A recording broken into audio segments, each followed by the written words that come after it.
Hey, everybody, Dr. Joey Kramer, Hope Upper Cervical Spine Center. And we are continuing our journey on ways to enhance our quality of life and our quality of health through the upper cervical corner, where we come in and sometimes we discuss the process of upper cervical care, which is pretty well documented already on this channel.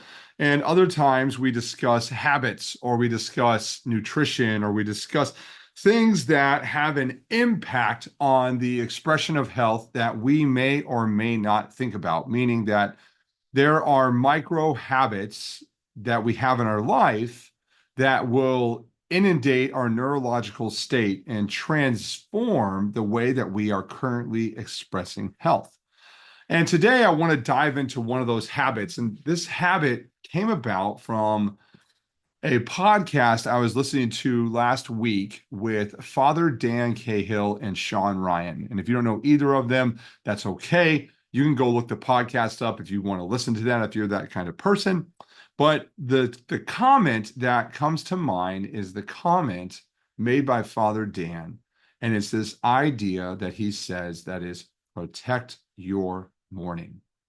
And if you have been in the professional development or self-development space for any amount of time, you will have seen books that have come out that are like Girl, Wash Your Face, Atomic Habits, Miracle Morning, right? All these books that are focused on how to become the best performer in your life.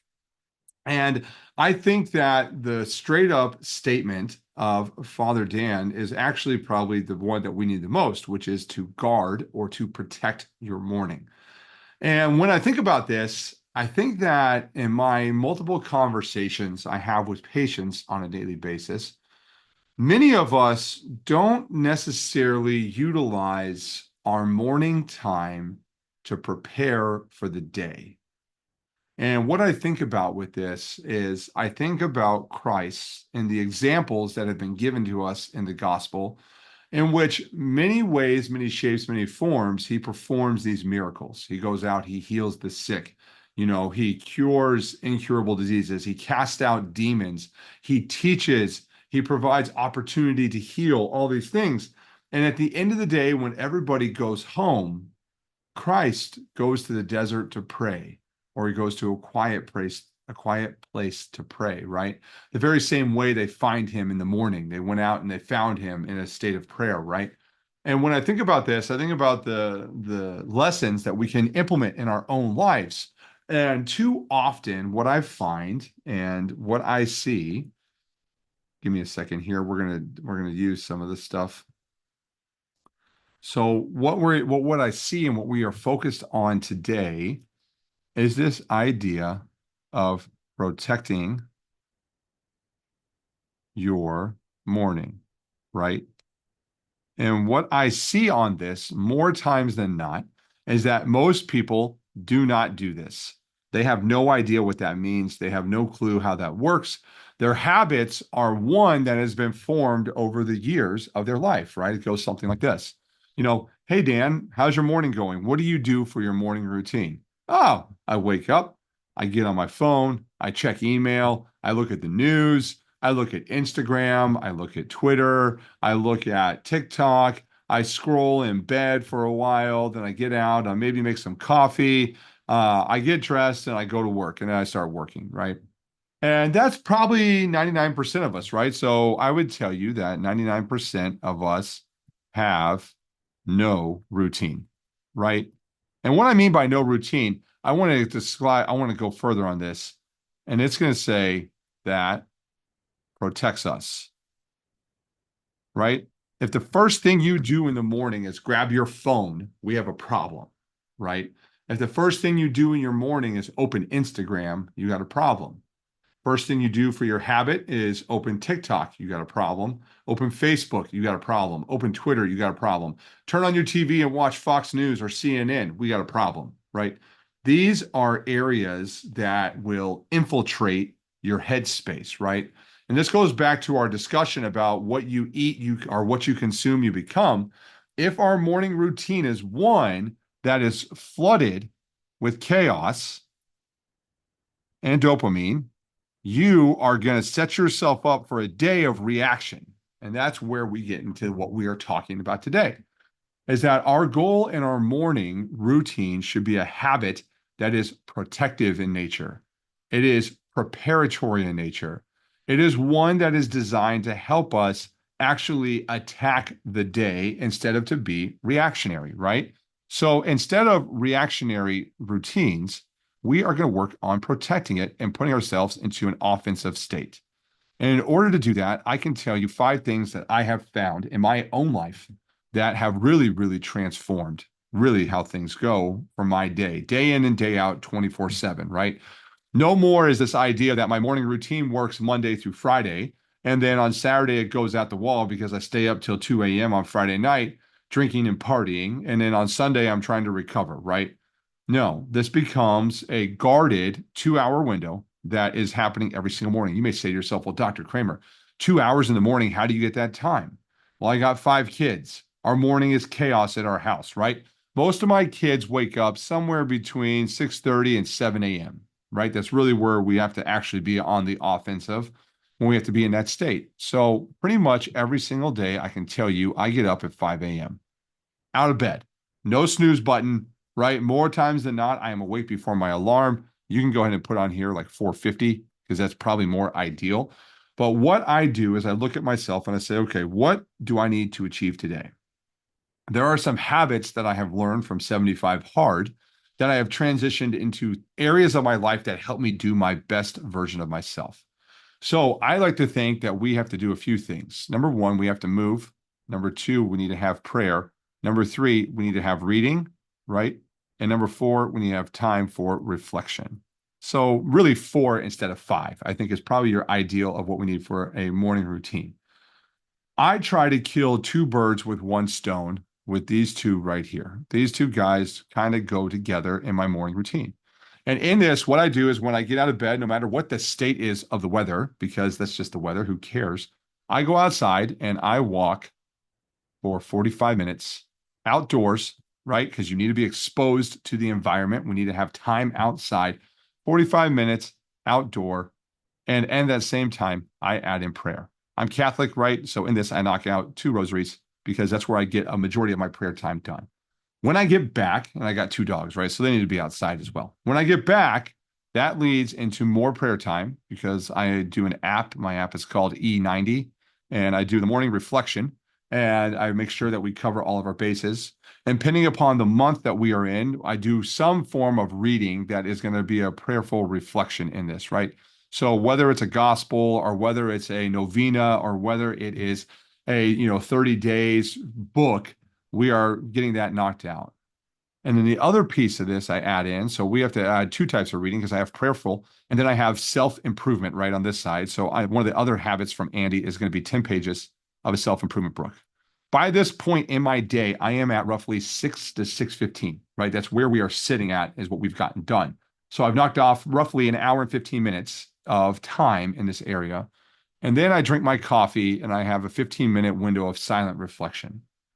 In this, I really fortify myself to be able to, 1, be a husband, and to 2, to be a dad, and then to be able to come in and attack my practice.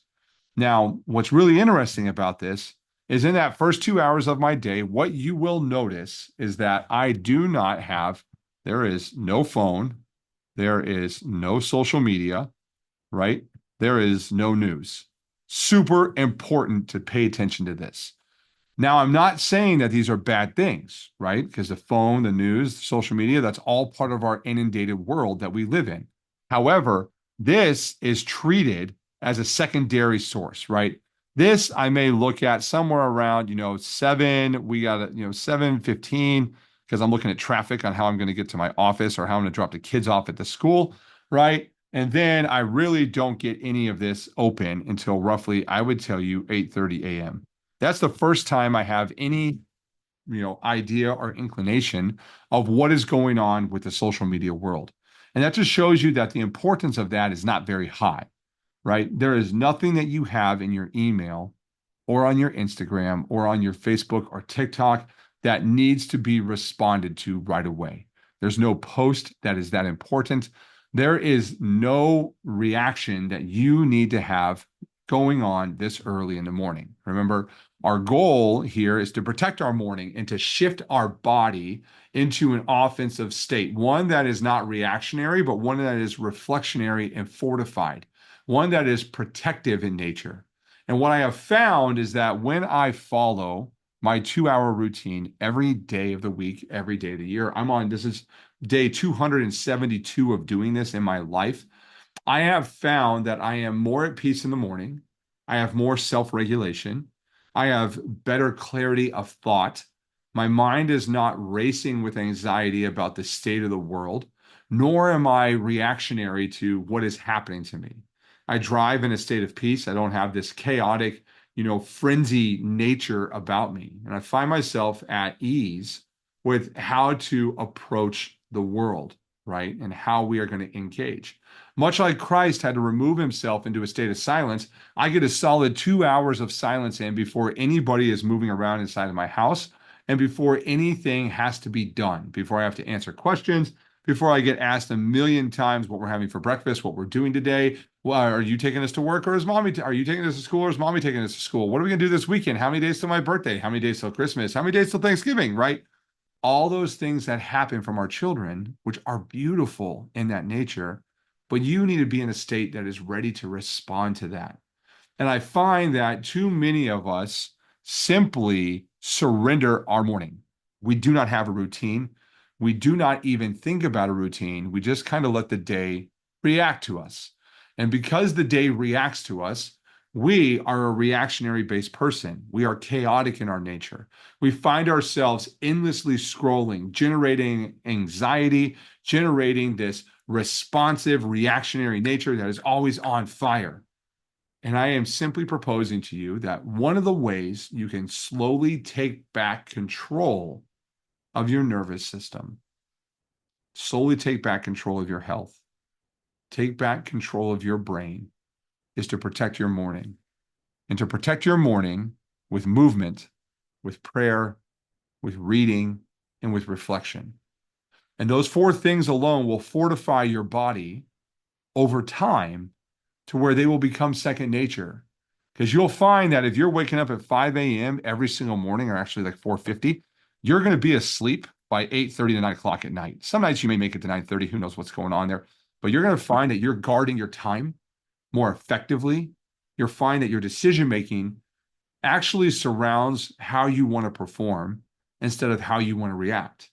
And as a result, you will generate this quality of mind, this quality of thought that will no longer be this reactionary method, but will be a fortified pursuit of health. And that, my friends, is one of the ways of one of the habits that you can create that will generate for you a quality of life over time. Now, many of you may say, doesn't it get boring? Isn't that repetitive in nature? I'm not that kind of disciplined person. And I understand what you're saying because I used to be that way too.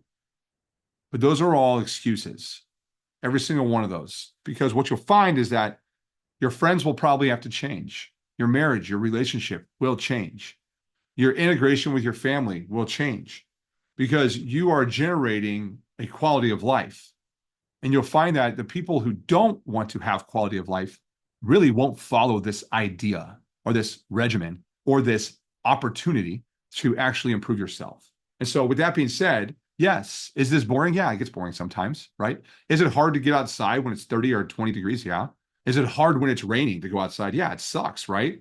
But what you'll find is that that is not a mild inconvenience. And that mild inconvenience, while you are prayerfully reflecting while you're walking, provides an opportunity for grace, for temperance, for fortitude, for prudence, and allows for you to cultivate cardinal virtues that will generate for you a really, really good life. I hope this is effective and helpful for you. I hope you learned something about how you can better protect your morning.